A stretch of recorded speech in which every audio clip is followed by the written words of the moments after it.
کہ یہ انا انزلناہ فی لیلۃ القدر، ہم نے قرآن کو لیلۃ القدر میں نازل کیا ہے. سب کے ذہنوں میں سورہ قدر ہے. انا انزلناہ فی لیلۃ القدر، ہم نے اس قرآن کو لیلۃ القدر میں نازل کیا. وما ادراک ما لیلۃ القدر، اور آپ کیا جانیں لیلۃ القدر کیا ہے؟ لیلۃ القدر خیر من الف شہر، یہ ایک رات 1000 مہینوں سے افضل ہے. امام صادق فرماتے ہیں کہ اللیلہ فاطمہ، اگر جاننا چاہتے ہو کہ لیلۃ القدر کیا ہے تو در حقیقت یہ لیلۃ القدر ہماری دادی فاطمہ الزہرا. امام فرماتے ہیں اللیلہ فاطمہ، یہ جو اللہ نے کہا نا ایک رات 1000 مہینوں سے افضل ہے، تو وہ ہماری دادی زہرا ہیں جو تمام کائنات کی مستورات سے افضل ہیں. اللہ نے جناب سیدہ کو اس لیے تمام مستورات سے افضل بنایا ہے کیونکہ جناب سیدہ سلام اللہ علیہا 11 اماموں کی ماں ہے، 11 معصوم اماموں کی ماں ہے. ایک چھوٹے سے گھر سے جو اتنی عظیم ہستیوں کی تربیت کرے کہ ان کا ہر بیٹا ہر بیٹی آسمان معرفت کا سب سے بڑا ستارہ ہے. جب آپ معرفت کے آسمان کو دیکھیں گے تو سب سے جو اونچے نظر آئیں گے وہ جناب فاطمہ کے بیٹے حسن حسین اور ان کی بیٹیاں زینب و ام کلثوم نظر آئیں. تمام مخلوقات عاجز ہیں، انکیپیبل ہیں، ان میں صلاحیت نہیں ہے، طاقت نہیں ہے، بی بی کو سمجھنے کی، بی بی کی معرفت حاصل کرنے کی صلاحیت ہی نہیں ہے. عاجز ہیں ساری مخلوقات. لأن الخلق فطموا عن معرفتها، اگر فطموا پڑھیں تو ساری مخلوقات عاجز ہیں، انکیپیبل ہیں، صلاحیت ہی نہیں رکھتی. کسی میں طاقت نہیں کہ جناب سیدہ کی معرفت حاصل کر سکے، کسی کا اتنا علم نہیں، کسی کی اتنی عقل نہیں کہ اس کو جناب سیدہ کی معرفت حاصل ہو جائے، وہ بی بی کو پہچان جائے. عزیزان گرامی، لیکن آیت اللہ خلاصانی کہتے ہیں کہ نہیں، یہاں امام نے فرمایا ہے لأن الخلق فطموا عن معرفتها، یہ نہیں ہے کہ لوگوں میں صلاحیت نہیں ہے. اللہ نے جناب فاطمہ کو اتنا عظیم بنایا ہے، اتنا بلند بنایا ہے کہ کوئی پہنچ ہی نہیں سکتا ان کی معرفت. 3 علماء نے نقائص لکھے ہیں خواتین سے متعلق اور 3 خصائص لکھے ہیں. اب میں ان کو سادہ الفاظ میں پیش کر رہا ہوں. نقائص یعنی جو کمیاں رہ جاتی ہیں، اور خصائص جو خصوصیات ہوتی ہیں، جو ان کی اسپیشلٹی ہوتی ہے، جو انہی میں ہے مردوں میں نہیں. پہلے جو کمیاں ہیں وہ پیش کر دیتا ہوں، وہ آپ حضرات شاید سنیں گے. ایک تو عبادت ناقص ہوتی ہے، ایسے ایام آتے ہیں کہ خواتین عبادت نہیں کر سکتی تو عبادت ناقص ہے. گواہی شہادت وٹنس آدھی ہے، 2 خواتین گواہی دے تو 1 مرد کے برابر ہے. اور تیسری چیز ہے میراث. للذکر مثل حظ الانثیین، قرآن کی آیت ہے 2 خواتین کے برابر 1 مرد کی میراث ہے. اب پیغمبر نے فرمایا یہ 3 کمیاں ہیں، 3 نقائص ہیں خواتین میں، لیکن پیغمبر فرماتے ہیں یہ 3 نقائص میری بیٹی میں نہیں. کہا یہ 3 نقائص میری بیٹی میں نہیں ہے. میری بیٹی کی عبادت ناقص نہیں ہے کیونکہ کائنات میں 2 بطول ہیں، ایک مریم ہے، دوسری فاطمہ. بطول اسے کہتے ہیں کہ جس کا ولادت سے لے کے شہادت تک ایک لحظہ عبادت سے خالی نہ ہو، پوری زندگی عبادت کرتی رہے، اسے بطول کہا جاتا ہے. تو اللہ نے قرآن میں جناب مریم کو بطول کہا ہے، لیکن بطول اغرا جو سب سے بڑی بطول ہیں، جو سب سے جناب مریم کا بھی فخر ہے، ان کے لیے بھی اعزاز ہے، وہ جناب فاطمہ الزہرا. جناب فاطمہ سب سے بڑی بطول ہیں جن کا ایک لحظہ عبادت سے خارج نہیں ہے. مجھے مجمع کی توجہ چاہیے کہ عبادت جناب سیدہ کی کہیں پہ بھی کوئی نقص نہیں. بڑے سے بڑا مرد جناب سیدہ کا عبادت میں مقابلہ نہیں کر سکتا، کوئی بھی انسان جناب سیدہ کی عبادت میں مقابلہ نہیں کر سکتا. عزیزان گرامی، دوسرا پہلو گواہی کا. خواتین کی گواہی آدھی ہے. پیغمبر فرماتے ہیں اگر میری بیٹی فاطمہ گواہی دے تو اس کی گواہی آدھی نہیں ہے، ان کی گواہی پوری ہے. پھر فرماتے ہیں اگر کوئی مرد میری بیٹی کے مقابلے میں گواہی دے تو اس مرد کی گواہی رد ہے، میری بیٹی کی گواہی قبول ہے. کوئی اور بھی صدیقہ نہیں ہے، میں نے نام نہیں لیا، اگر پہنچ جائے. مسلمان کہتے ہیں کہ نہیں کوئی اور ہے، کوئی ام المؤمنین ہے، اس صدیقہ میں نام نہیں لے رہا ہوں. تو بہت سے لوگ کہتے ہیں نہیں وہ صدیقہ ہے. دلیل کیا ہے کہ جناب فاطمہ صدیقہ ہے؟ ارے عزیزان گرامی، صرف مباہلہ کے اندر پیغمبر جناب فاطمہ کو لے کے گئے تھے. یہ جناب فاطمہ کے صدیقہ کبریٰ ہونے کی دلیل ہے. اگر کوئی اور صدیقہ ہوتی تو سب سے پہلے مباہلہ میں آگے جاتی. جناب سیدہ کا مباہلہ میں جانا دلیل ہے کہ یہ صدیقہ کبریٰ ہیں. تو پیغمبر نے فرمایا میری بیٹی کی گواہی پوری آج ہی نہیں ہے. میراث سفینۃ البحار میں اٹھا کے دیکھیے، شیخ عباس قمی نے 6 امام سے روایت کی ہے.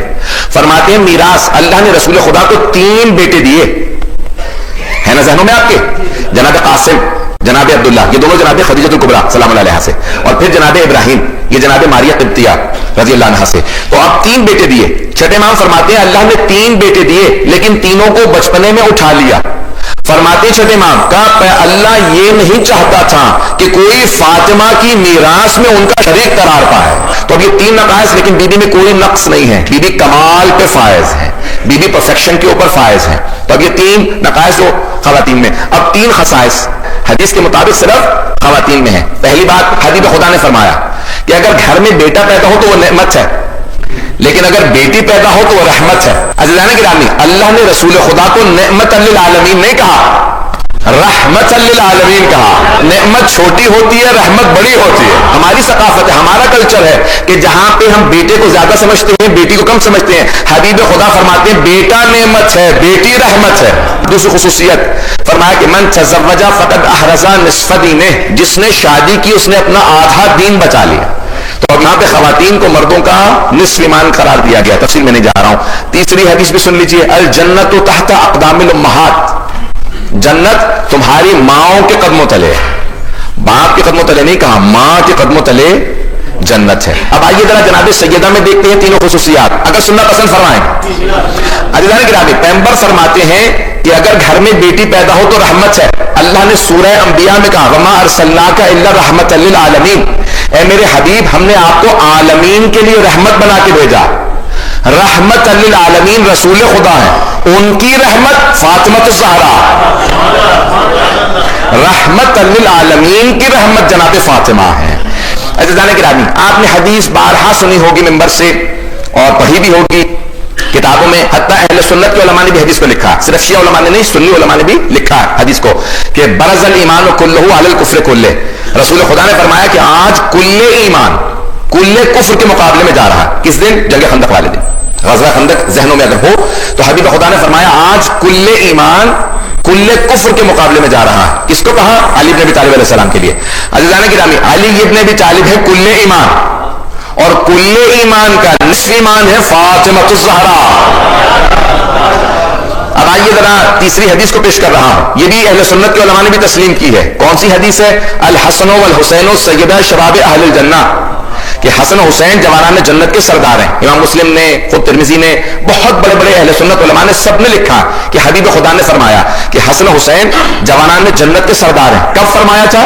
جب وہ صرف 4 برس اور 3 برس کے تھے. امام حسن 4 برس کے تھے, امام حسین علیہ السلام 3 برس کے تھے. تو حبیب خدا نے کہا یہ دونوں میرے بیٹے جوانان جنت کے سردار ہیں. عزیزان گرامی, حبیب خدا نے فرمایا ہے کہ حسن و حسین جوانان جنت کے سردار ہیں, اور حدیث میں ہے کہ جنت ماؤں کے قدموں تلے ہے. جوانان جنت کے سرداروں کی جنت, امام حسن و حسین کی جنت جناب فاطمہ الزہرا کے قدموں تلے. اب آپ نے سوچا کہ جناب فاطمہ مرکز ہے فضائل کا. مجھے نہیں معلوم کتنے لوگ ہیں میرے ساتھ, کتنے نہیں ہیں. معذرت چاہوں گا, رفتار کوشش کر رہا ہوں قابو میں رکھوں, لیکن جب میں پڑھ رہا ہوتا ہوں تو رفتار آہستہ آہستہ تیز ہوتی چلی جاتی ہے. عزیزان گرامی, جناب سیدہ مرکز فضائل اہل بیت ہیں. آج صرف اسی ایک پہلو کو پیش کروں گا اور کچھ نہیں. جناب فاطمہ الزہرا اہل بیت کے فضائل کا مرکز ہیں. مرکز سمجھتے ہیں؟ سینٹر. چلیں, سینٹر ہیں, مرکز ہیں, پیوٹل پوائنٹ ہیں, وہ مرکز ہیں. 2 طرح کے فضائل ہیں اہل بیت کے, گھر کے اندر کے فضائل ہیں اور گھر کے باہر کے فضائل. گھر کے باہر کے فضائل جلدی سے پیش کر دوں. مباہلہ دیکھنا ہے تو وہاں پہ بھی دیکھیں گے آپ کہ مرکز میں جناب سیدہ ہے.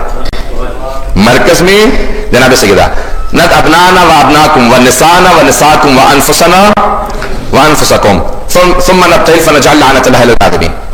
مجھے مباہلہ پیش نہیں کرنا, صرف جملہ پیش کرنا ہے کہ اللہ نے قرآن میں کہا کہ آپ تم اپنے بیٹوں کو بلاؤ, ہم اپنے بیٹوں کو لے کے آئیں گے. تم اپنی خواتین کو لے کے آؤ, اپنی خواتین کو. تم اپنے نفسوں کو لے کے آؤ, ہم اپنے نفسوں کو لے کے آئیں گے. تو حبیب خدا سب سے آگے خود چل رہے تھے امام حسن حسین کے ساتھ. مرکز میں جناب سیدہ ہیں اور آخر میں جناب امیر. اب آئیے ذرا میں اپنے الفاظ میں پیش کروں گا کہ ہو کیا رہا تھا. اگر آپ لوگ پہنچ جائیں گے, اگر نہ پہنچے تو میں آسان کر کے بیان کر دوں گا. مجھے یقین ہے کہ سب پہنچ جائیں گے.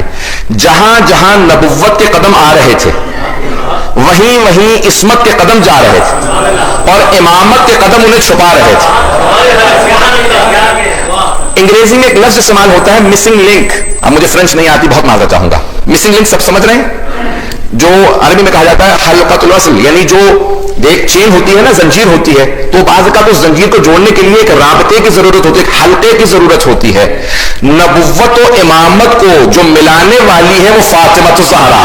مرکز میں چل کے جناب سیدہ بتا رہی ہیں کہ ختم نبوت ہے, ابتدائے امامت ہے.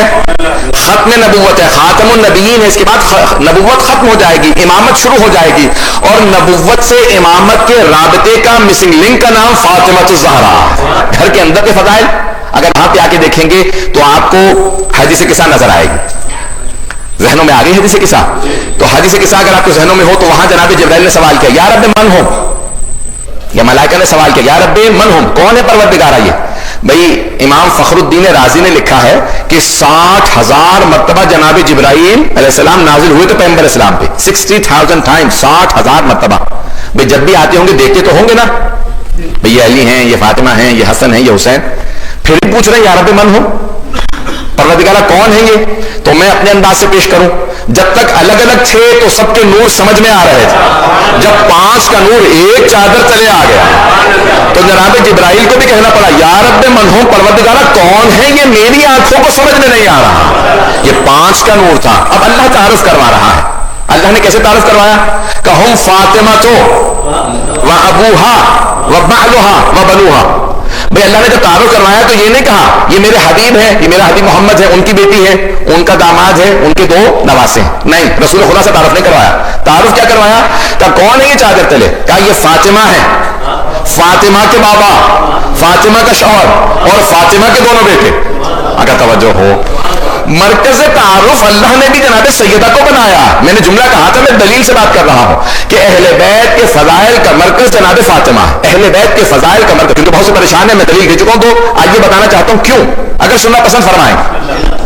مرکز فضائل اہل بیت جناب فاطمہ الزہرا ہے. اللہ نے جناب سیدہ کو مرکز فضائل بنایا ہے. رسول خدا کو مرکز نہیں بنایا, جناب امیر کو مرکز نہیں بنایا, امام حسن حسین کو مرکز نہیں بنایا. مرکز فضائل اہل بیت جناب فاطمہ کو بنایا. اور رسول خدا نے بھی کالے رنگ کی چادر اڑھائی. قصہ اڑھانے کے بعد کہ اللہم انا ہؤلاء اہل بیتی, پروردگارہ یہ ہے میرے اہل بیت, وخاصتی وحامتی لحمہم لحمی ودمہم دمی, یہی میرے خاص ہیں, یہی میرے عام ہیں, ان کا گوشت میرا گوشت ہے, ان کا خون میرا خون ہے. میں بہت سوچا کرتا تھا بچپنے میں, یہ پیغمبر نے کالے رنگ کی چادر کیوں اڑھائی؟ کالی چادر سمجھتے ہیں نا سب لوگ, یہ رسول خدا نے کالے رنگ کی چادر کیوں اڑھائی اور کہا اللہم انا ہؤلاء اہل بیتی, یہ ہے میرے اہل بیت. تو میری نگاہوں کے اندر خانہ کعبہ آیا. اللہ سبحانہ و تعالیٰ نے جب اپنے بیت کا, بیت اللہ کا, اپنے گھر کا تعارف کروانا تھا تو اللہ نے کہا دیکھو یہ ساری مسجد الحرام میرا حرم ہے, لیکن یہ حرم ہے اور یہ ہے بیت, جس پہ کالا غلاف ہے وہ بیت ہے, بیت یعنی گھر. تو اللہ نے کہا دیکھو یہ ہے سارا حرم اور یہ ہے میرا بیت. اب رسول خدا نے کہا دیکھو حرم اور ہے, اہل بیت اور ہے.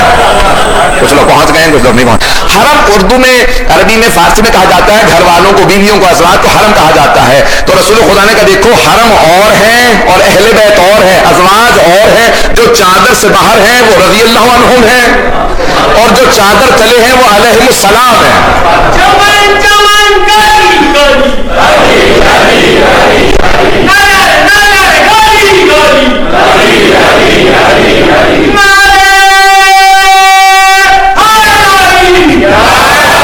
اپنی حفاظت کے لیے صرف ایک نسخہ جو ائمہ علیہ السلام نے بتایا, جب گھر سے نکلنے لگیں تو بچوں سے کہیں کہ آیت الکرسی کی ضرور تلاوت کریں, آیت الکرسی کی پابندی سے تلاوت کریں. ہر نماز کے بعد مستحب ہے, مومن کی علامات میں سے ہے.